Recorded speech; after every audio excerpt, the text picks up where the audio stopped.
So what's up, RC fam? Yankee RC here.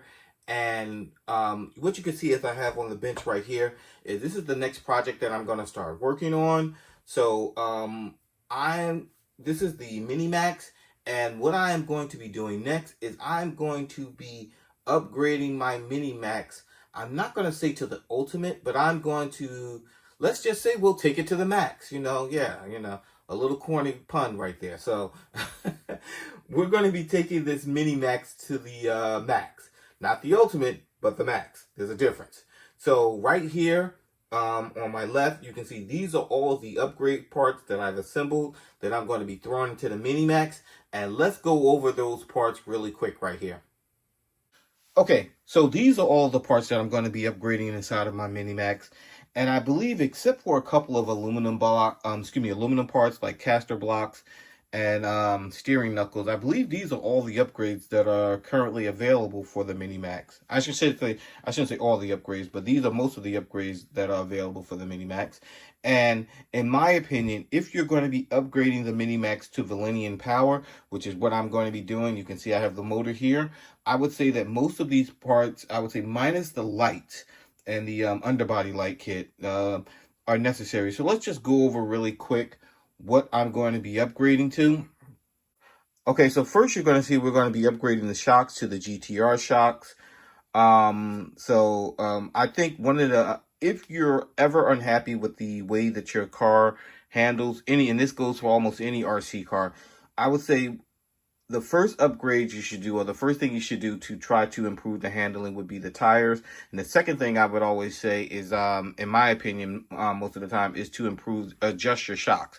But we're going to be upgrading to these GTR shocks.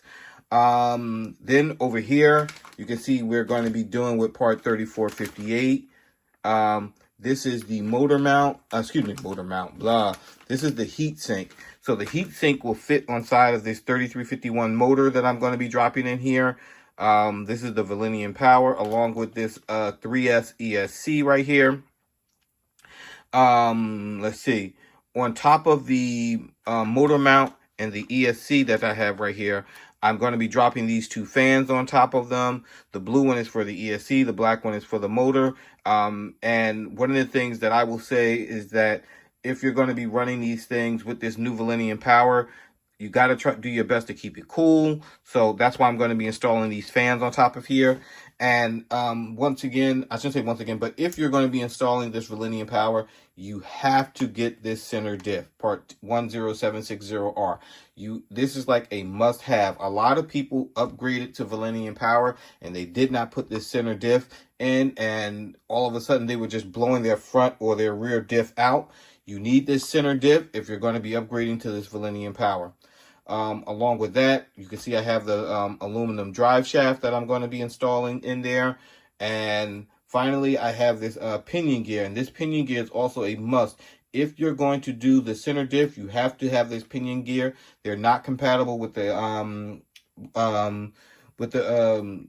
pinion gear drive shaft. This is actually a pinion gear differential. So just to be clear, it's not just a regular pinion gear, but this pinion gear differential has to go with this this center drive shaft.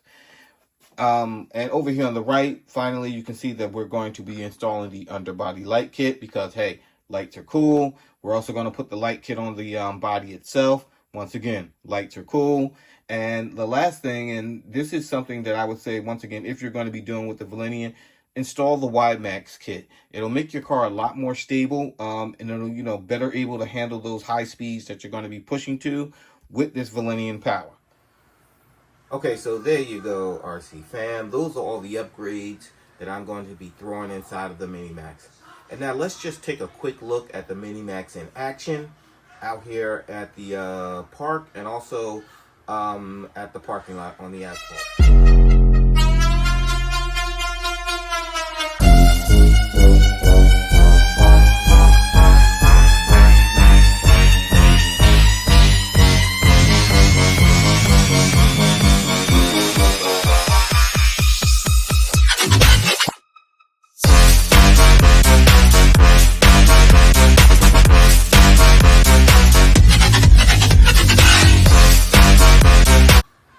Okay, so there you go. And that was the Mini MAXX in action.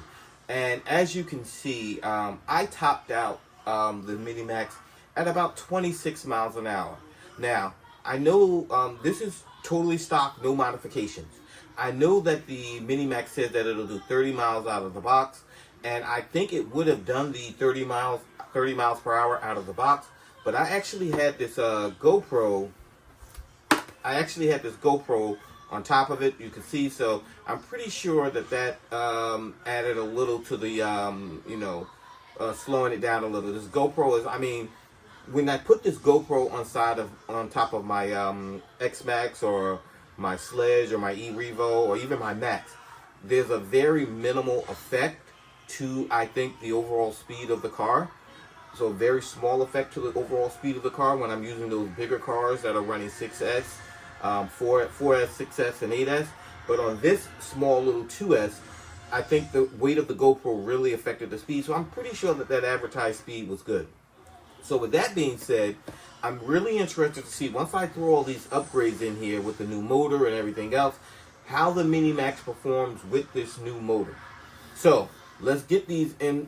I'm going to go ahead, I'm going to get these items installed, and I will show you guys the end result in the next video. This is Yankee RC saying get out there and break something.